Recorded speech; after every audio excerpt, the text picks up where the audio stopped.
이삭은 우습이라는 뜻이죠. 하나님의 사자가 갱년기를 훨씬 넘긴, 그래서 할머니가 되어버린 사라에게 나타나서 아들을 낳으리라 하니까 그때 터져나오는 웃음을 참지 못해서 그 바람에 지어진 이름이 이삭입니다. 이름이 그래서 그런지 이삭 그러면은 언제 어디서나 무슨 일을 당하거나 그저 싱글벙글 웃으면서 살아가는, 어쩌면 좀 모자란 듯한, 그러나 아주 착한 그런 사람이 떠오르죠. 어쩌다 이삭이 그렇게 착한 사람의 대명사가 되었는지, 나아가서 초대 교부들로부터 예수 그리스도의 전형이라고까지 그렇게 칭송을 받게 되었는지, 오늘 본문을 통해서 다음과 같이 실마리를 찾아 교훈을 얻도록 하겠습니다. 첫 번째, 이삭은 착한 아들이었습니다. 창세기 22장에서 하루는 아버지 아브라함이 이삭에게 모리아산으로 가자고 그랬죠? 다 큰 자식이 부모가 어디 가자고 그러면은 그냥 따라 나서든가요? 오늘 친구 만나야 돼요. 오늘 들에 나가서 뭐 할 일이 많아요. 오늘은 컨디션이 안 좋아요. 이런저런 핑계를 대고 부모를 어떻게 해서라도 따라 나서지 않으려고 그러죠? 여러분들도 다 그랬잖아요. 그런데 이삭은 아무 핑계도 대지 않고 묵묵히 아버지 아브라함을 따라 나섰습니다. 그냥 데리고 간 것도 아니에요. 어디 놀러 가자고. 번제나무를 취하여 그 아들 이삭에게 지웠다고 했습니다. 이삭이 자신을 번제로 드릴 그 땔감을 지고 올라간 거예요. 여러분, 사람을 태우려면은 3000도씨에서 3시간 이상 태워야 됩니다. 땔감이 얼마나 많이 필요합니까? 이번에 팬데믹 기간에 인도에서 돌아가신 분들 화장할 나무가 없었다고 그러잖아요. 그렇게 큰 나라인데도, 나무가 잘 자라는 나라인데도. 제가 불교에서 다비장 하는 걸 본 적이 있는데, 고사리만 먹고 야채만 먹고 평생 수도한 깡마른 스님 다비장 하는데도 나무를 트럭으로 싣고 오더라고요. 우리는 이삭이 졌던 그 나무 지고 일어나지도 못해요. 그 자리에서. 자기를 태워서 제물로 바칠 땔감을 지고 묵묵히 아버지의 명령에 순종하는 이삭을 보면 마음이 숙연해집니다. 칼로 자기를 내려치려는 그 순간에 아버지 손목을 붙잡지 않고 얌전히 순종했던 이삭은 저뿐만이 아니라 수많은 믿음의 선진들에게 십자가의 죽음을 의연하게 맞이하신 예수 그리스도를 연상하게 했어요.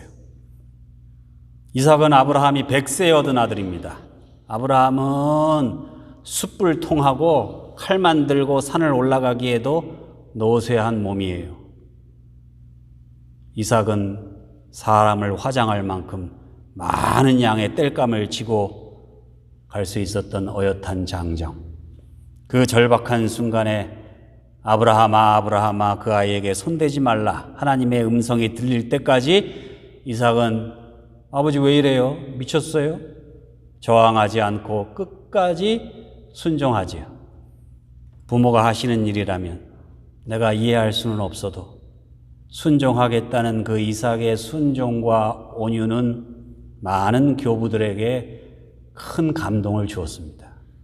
그 결과 이삭이 아버지 아브라함에게 순종하여 모리아 산으로 지고 올라갔던 번제나무를 예수님의 십자가로 보고 어린 양처럼 번제단에 누워서 눈을 껌뻑껌뻑하면서 칼이 내려치기를 기다리던 그 순종을 십자가의 고난과 죽음이라고 해석하는 사람들은 이삭을 구약의 어린 양, 예수 그리스도라고 믿어 의심치 않았습니다.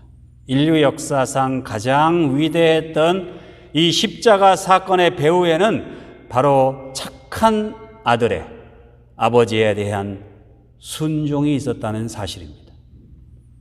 이삭이 아브라함에게 순종했던 것처럼 예수 그리스도께서 하나님 아버지께 순종하셨던 것처럼, 이렇게 예수님이 하나님께 착한 아들이셨던 것처럼 이삭은 그의 부모에게 착한 아들이었습니다. 두 번째, 이삭은 착한 신자였습니다. 본문 1절이죠. 아브라함 때에 첫 흉년이 들었더니 그 땅에 또 흉년이 들매 이삭이 그랄로 가서 블레셋 왕 아비멜렉에게 이르렀더니, 흉년이 들면은 옛날에는요 그냥 이사해야 되는 거예요. 흉년이 들지 않은 지역을 찾아서.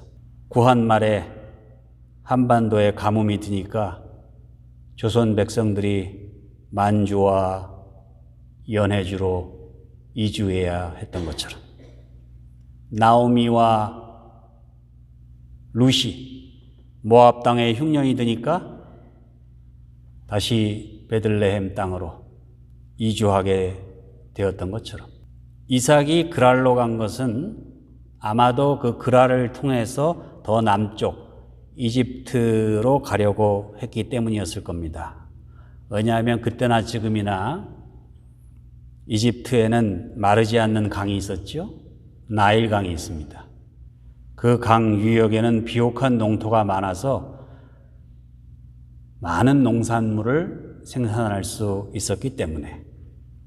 그런데 하나님께서 이집트로 가지 말래요.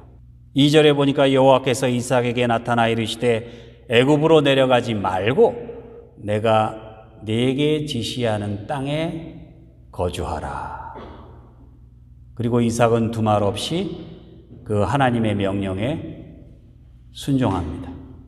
여러분 신앙생활 하다 보면은 내게는 이익이 되는데 이게 하나님의 뜻에는 맞지가 않아요. 그런 적 있죠. 그러면 어떻게 해요? 하나님 조금만 참으세요. 제가 여기서 이익을 챙겨서 그 이익으로 내가 하나님 더 잘 섬기겠습니다. 그러지 않으셨어요? 이삭은 비록 내 마음에 맞지 않고 내게는 손해가 돼요. 이익이 안 돼요. 그러나 하나님의 말씀이니 순종했습니다. 그렇게 할 수 있는 사람이 진짜 그리스도인입니다. 그리고 착한 신자지요. 하나님께서는 흉년이 들었는데도 곡식을 얻기 위해서 이집트로 가지 말고 하나님의 말씀대로 가나안 땅에 머물렀던 착한 신자인 이삭을 축복해 주셨습니다. 그래서 본문 12절 13절에 보니까 이삭이 그 땅에서 농사하여 그 해에 100배나 얻었고 여호와께서 복을 주심으로 그 사람이 창대하고 왕성하여 마침내 거부가 되어, 아무리 내게 이익이 된다 해도 하나님의 뜻이 아니면은 과감히 미련을 떨쳐버리고 하나님의 뜻이 무엇인지를 분별해서 거기에 맞춰서 순종하심으로 이삭처럼 착한 신자가 되어 눈앞에 보이는 세상 축복이 아닌 하나님 주시는 진짜 축복 누리시기를 우리 주님의 이름으로 축원합니다. 마지막으로 세 번째, 이삭은 착한 이웃이었습니다. 자, 하나님께서 이집트로 가지 말고 가나안으로 가라 하셨기 때문에 이삭은 아비멜렉이 다스리는 블레셋 땅 그랄에 정착을 하게 되죠. 그런데 그랄 땅이라고 사정이 좋았겠어요? 팔레스틴 전 지역이 다 흉년인데, 그랄 땅도 마찬가지예요. 그렇게 먹고 살기 힘들면 어떤 현상이 벌어지죠? 이민자들을 손가락질하고 희생양으로 삼지요? 예나 지금이나 마찬가지. 이삭이 블레셋 왕 아비멜렉의 눈치를 봐야 됩니다. 아버지 아브라함이 흉년으로 공경을 당했을 때 그랬던 것처럼 똑같이 자기 아내를 누이라고 그렇게 속였죠. 여러분, 자기 아내를 누이라고 속이고 생명을 부지할 정도라면 얼마나 절박한 처지인지 잘 알 수 있어요. 동서고금을 막론하고 재난이나 환란이 닥치면 약자는 이렇게 언제나 비참하고 절박한 생존 방식을 취할 수밖에 없었습니다. 강자의 눈치를 보면서 그나마 가지고 있는 최소한의 것이라도 빼앗기지 않으려고 몸부림치면서 본의 아니게 거짓말을 할 수밖에 없는, 그러고도 아무 이유 없이 차별과 폭력을 당해야 하는 딱한 처지가 바로 약자의 처지요, 이민자의 처지예요. 그럼에도 불구하고 하나님께서 이삭을 거부로 만들어 주십니다. 자, 근데 문제가 생겼어요. 이삭이 가난했을 때는 아무도 거들떠보지 않았는데 하나님의 축복을 받아서 거부가 되니까 주변에 거주하던 백성들이 저 녀석이 저거 어떻게 저렇게 잘 살게 됐지? 블레셋 사람들이 시기하기 시작한 거예요. 본문 14절부터 보면 양과 소가 떼를 이루고 종이 힘이 많으므로 블레셋 사람이 그를 시기하여 그 아버지 아브라함 때에 그 아버지의 종들이 판 모든 우물을 막고 흙으로 메웠더라. 그러면서 아비멜렉이 이삭에게 이르되 내가 우리보다 크게 강성한즉 우리를 떠나라. 자, 농사지어서 부자가 됐습니다. 농사의 근원이 물이지요. 그런데 블레셋 사람들이 이삭이 파놓은 우물들을 다 흙으로 막아버린 거예요. 그러니까 농작물이 다 말라 비틀어졌겠죠? 그러니까 이삭은 떠날 수밖에 없는 거죠. 우리 같으면 우선 변호사를 찾아가서 자문을 구할 텐데 가만히 앉아서 당할 수 없잖아요. 어쩌면 험악한 이민 생활에서 살아남기 위해서 분쟁을 감당할 수밖에 없을 때도 있었을 겁니다.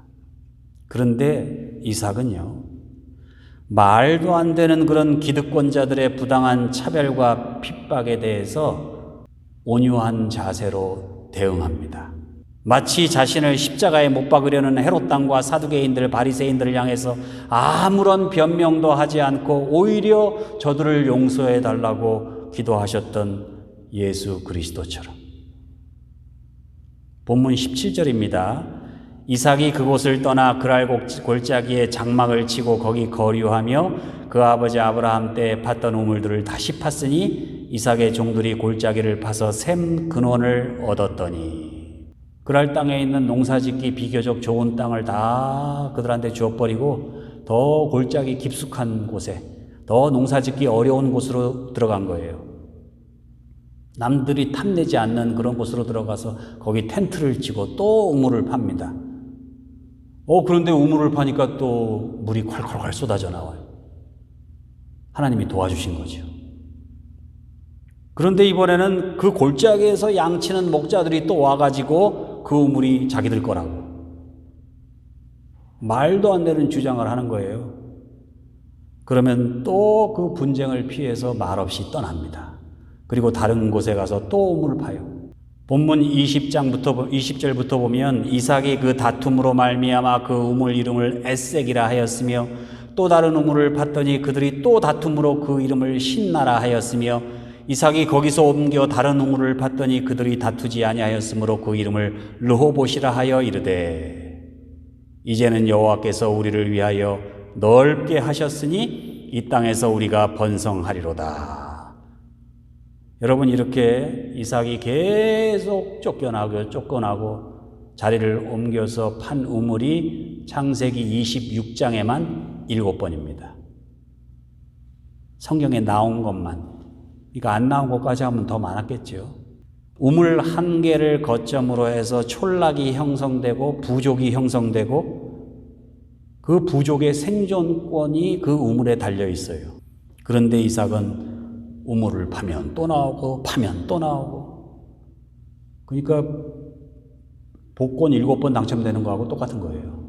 남들은 평생 하나 파기도 어려운데 우리들이 직장 가면 그 회사가 대박이 나고 무슨 사업을 하면은 그 사업이 대박 나고. 이삭이 그랬단 말이죠.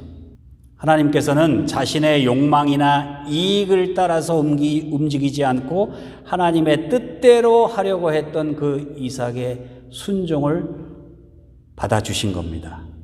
이삭의 그 순종과 온유가 마르지 않는 축복의 샘이 된 것입니다. 여러분이 미국 땅에서 이민 생활 하시느라고 얼마나 고생이 많으셨어요? 수년 동안 기껏 우물을 하나 파놓으면 누군가가 뺏어갔죠? 잘 되는 가게 리스 계약을 연장해 주지 않지요? 건물 주인이 그 가게 잘 되는 줄 알고 자기가 자기 아는 사람한테 주려고 리스 연장 안 해줘서 가게에 손 털고 나오신 분도 있잖아요. 경쟁업체 혹은 종업원들이 말도 안 되는 소송을 제기해서 폐업한 사람 많이 봤습니다. 별의별 사기꾼도 많아요. 그럴 때 내가 능력이 없어서가 아니라 내가 줏대가 없어서가 아니라 갈등을 피하고 평화를 유지하기 위해 내가 그리스도인이니까 내가 하나님 믿는 사람이니까 참아야지. 그러면서 눈물을 머금고 이삭처럼 참고 또 참고 물러서 보지 않으신 분들은 아마 이 자리 가운데는 하나도 없을 거예요. 그런 억울한 일들을 당하면서도 이민자들은 그것을 숙명으로 받아들이고 체념하기 일쑤입니다. 그런데 얼마나 다행인지 몰라요, 여러분. 예수님께서는 부동산 투기를 잘하는 사람이 땅을 차지하신다고 말씀한 게 아니라 온유한 자가 땅을 차지한다고 말씀했기 때문에, 그리고 그게 진리이기 때문에 그토록 억울한 일을 당하면서도 하나님께 순종하며 주변 이웃들에게 온유했던 이삭에게 어떤 일이 벌어지죠? 28절 9절 말씀. 그들이 이르되 여호와께서 너와 함께 계심을 우리가 분명히 보았으므로 우리의 사이 곧 우리와 너 사이에 맹세하여 너와 계약을 맺으리라. 너는 여호와께 복을 받은 자니라. 이삭에게 해를 끼쳤던 사람, 그들이 찾아와서 이삭하고 잘 지내보자고 그러는 거예요, 지금. 그때 이삭이 니들 옛날에 잘못한 거 많잖아. 그거 다 보상해내. 이러지 않았습니다. 그것이 바로 이삭이 브엘세바의 평화를 정착시킬 수 있었던 비결이지요. 그동안 쌓였던 한을 한번 풀어보고 싶잖아요, 사람이면. 그러나 이삭은 끝까지 관용을 베풀고 평화를 추구합니다. 30절 보세요. 이삭이 그들을 위하여 잔치를 베풀매 그들이 먹고 마시고. 여러분, 누가 이삭을 위해서 잔치를 베풀어 줘야 돼요? 그 해를 끼쳤던 사람들이잖아요. 아비멜렉과 군대장관 비골과 아웃삿이 잔치를 베풀어주고 보상을 해야죠. 그러나 이삭이 도리어 잔치를 베풀고 소 잡고 양 잡고. 이삭이 그들을 보내매 그들이 평안히 갔더라. 그 아버지 아브라함도 그랬었죠. 똑같이 아브라함이 그랬던 것처럼 이삭 역시 보상받을 게 있음에도 불구하고 오히려 베풀었습니다. 평화를 택했습니다. 부모에게 순종하는 착한 아들, 하나님께 순종하는 착한 신자, 끝까지 온유함으로 평화를 유지했던 착한 이웃, 이삭처럼 척박한 우리네 이민 생활 더욱 훈훈하고 평화롭게 만들어 가실 수 있는 여러분과 저가 되시기를 우리 주님의 이름으로 축원합니다.